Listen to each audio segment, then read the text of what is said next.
Okay, welcome back. Veincare. What we're looking here is tissue structure. Veins are very fragile organisms, is the way to describe them, I suppose. Again, it's a logical process. You can think of a garden hose running under pressure. Veins return the blood from the extremities back to the core of the body, back towards the lungs and heart. Veins are made up of a tissue that's, in some ways, it's quite hardy and strong, but by putting extra pressure and holes into it, which is obviously what you're going to do with injection, they don't tolerate it very well. That's not what they're designed for. Now, if you're doing that quite a few times a day, damage is quite easily occurring.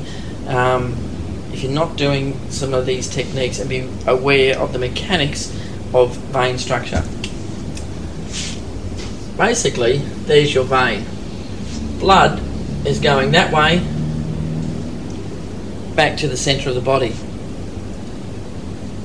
The vein is as fat and as full as it's designed to be. It's full of fluid, blood obviously, going in one direction. Now what your intention is to introduce more fluid into an already pressured situation and then create further volume, increase volume by depressing the plunger. Quite easy to see how trauma can happen to the vein. So what you're doing is you're putting a needle into the vein, which will look something like that.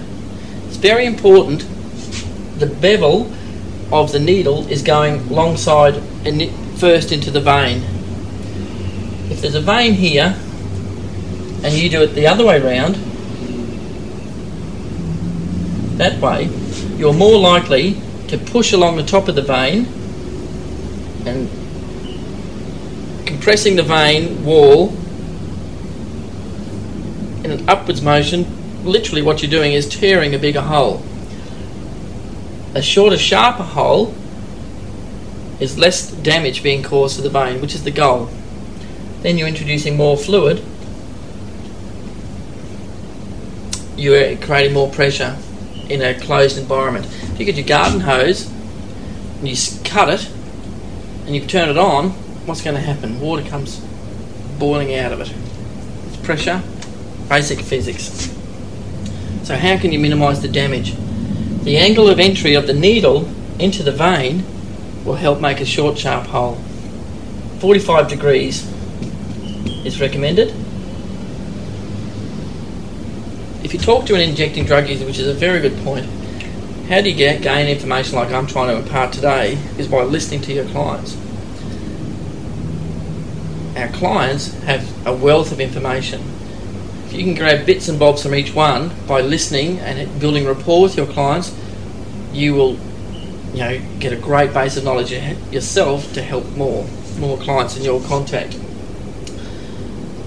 When you talk to clients about inserting a needle into the vein, often you can say things like, you know that sensation when you get into the vein, there's a pop. There's an actual audible and physical sensation that you know when you're in that vein. So now they're in that vein, they lay the needle down almost flat, advance the needle, so now the needle's like at this angle. You're really trying to get the lumen, the whole of the needle, into the central part of the vein. Jack back, which is pulling the plunger back a small amount. They want to see that you've got blood coming into the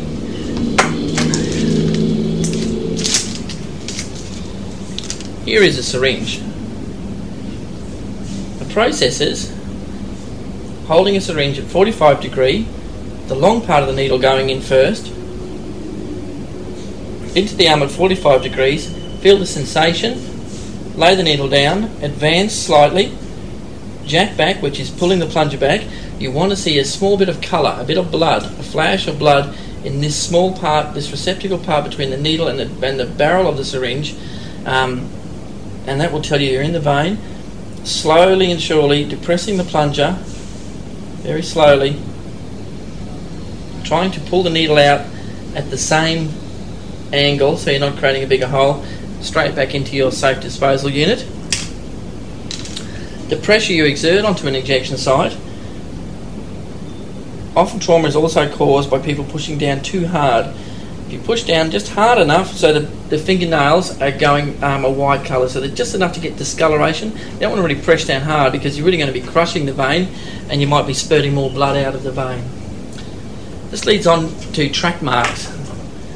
Track marks are often a hazard of injection, however they are often something that can be avoided. Track marks, as a rule, are due to dirt from the outside of the body being introduced under the skin, or blood being trapped between the vein and the skin. When you inject into a vein, you're creating a hole there. If you move the needle around inside the vein, you are traumatising and creating a bigger tear. If you're putting too much or not enough pressure on the vein, after withdrawing the needle from the vein, you'll get leakage of blood. So the blood is trapped between the vein and the underside of the skin. Just sitting there, blood will harden and form a scab wherever it's spilt, and that's what it's doing inside. Also, your skin is full of fungus, bacteria, virus, little organisms. It's got everything on your skin. Now you are pushing that through into your vein, and the dirt could also be trapped in that layer between vein and tissue. That's your track mark. The problem with track marks is that they harden that tissue, so it's harder to inject through there. The wall of the vein, due to repeated use, might become shallower, which is a build-up of tissue, a scarring in effect. So it's harder to get the needle in there, more likely to push the needle right through to the other side of the vein. It's a tighter area, so it's harder for pressured fluid to get through. This is where your problems come through repeated use of the same site. Rotation of injection sites, extremely important. Once you've injected and you withdraw the needle, you need time for a scab of blood to form on the hole you've created on the vein. It'll take 24 hours before that scab is hard enough to tolerate extra pressure going through it again. If you inject over that side or below that side, that scab, which is in all good intentions a blood clot, however small it might be, will be pushed through the venous system. Rotation of sites is to start distally, which is the furthest point away. People have got a very good vein across their knuckle. It's very important for your clients to understand the way their veins move throughout the body and where they are. We've all got veins, obviously, and they're all in generally the same position. Some people are born with very great big ropey veins, other people are born with very small thin veins that are hard to find. People's muscle structure or fat content in the skin also makes it easier or harder to find veins of people, but basically they're in the same position. It's very important to get to understand your client's using process if you're going to talk to them about Veincare. How many injections are they having a day? What are they using? Because different substances will cause different damage to veins. And what sort of equipment are they using? There's the right equipment for the right drug. Now, if I'm injecting in the inner elbow region, which is what most people start on, which is unfortunate because that's the way they're taught. However, you're best starting further away, which we will get to. If I have an injection in the inner elbow region, and in the morning to go to work, and if when I get home I want to calm down and have a relax, if I have this is obviously then within the 24-hour period, if I have an injection in the vein, the same vein which is further down on the arm, what I'm doing is putting that increased pressure, more volume into an enclosed area that is going to blow that unformed scab off the previous injection site. So now I've got two leakage points and potentially another blood clot going on in my venous system. So the smartest thing to do is start lower down the arm and work your way up, and in the next 24 hours you can rotate and go back. Ideally you would be getting people to do that, and then the day after injecting the other arm from further away to closer to the centre of the body. However, not too many ambidextrous clients, and it is very difficult to inject left-handed. It takes practice. How can you make your veins easy to find? Often is heat and reducing anxiety. People haven't evolved very much from the old caveman days from a physiological point of view. We had to have a very quick response to stimulus, the old flight-fight response. If a bear comes into a caveman's home, does he run away or does he jump on the bear and kill it for dinner? He had to think of that instantaneously. our bodies are still the same. We have an anxious, spontaneous response. When we have an anxious response to something, our veins retreat further into the body in case we have to fight, so we don't lose as much blood. Therefore, if somebody is anxious about finding a vein, though they might be anxious because they're in withdrawal or excited due to the anticipation of getting the drug into their system, their veins are likely to retreat further into the body and are harder to find and narrow, which then can create more vein damage because they're introducing that hard piece of steel into the vein. So you really want people to try and be calm before they inject, especially newer users. How do you get calm? Swallow some of the drug first.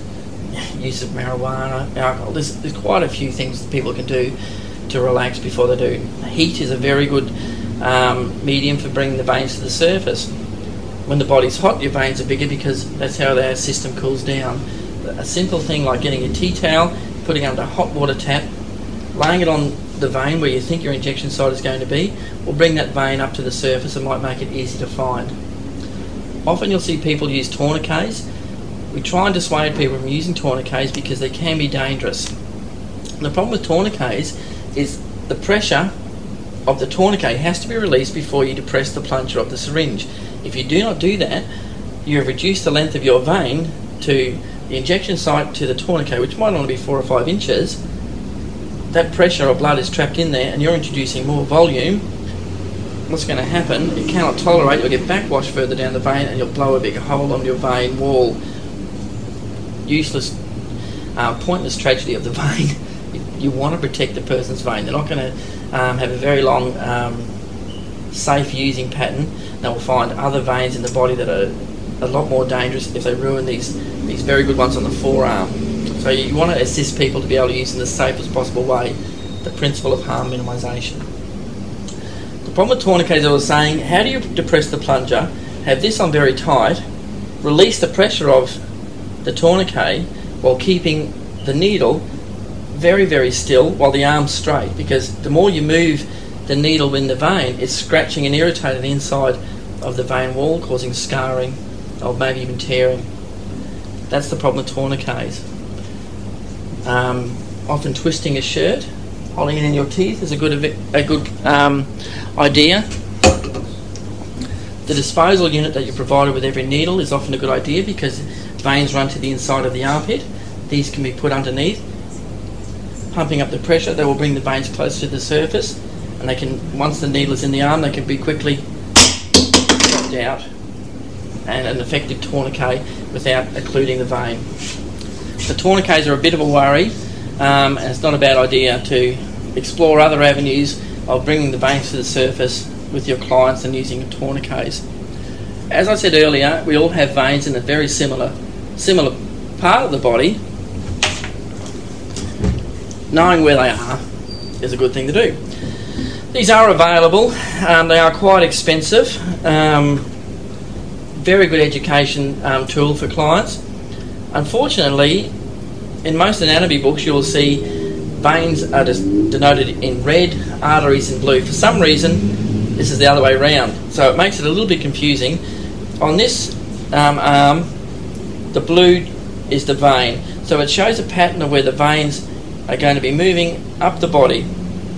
So we do have veins all in similar places. Where you don't want your clients to be using is the inner side of the wrist here, the inner side of the elbow in here, because this is where the major tendons and nerves and arteries run, and damage to any of those can result in some permanent injuries to your clients. Back of the hand is the same, a lot of nervous system through there, a lot of tendons. Even scratching it with a needle can cause some permanent damage. It's also very painful. If a client does inject into an artery, firm pressure, keeping the limb still for 5 minutes. Firm pressure. Remember, on the vein, it's a mild pressure for a minute, or keeping the arm still. And that's Veincare.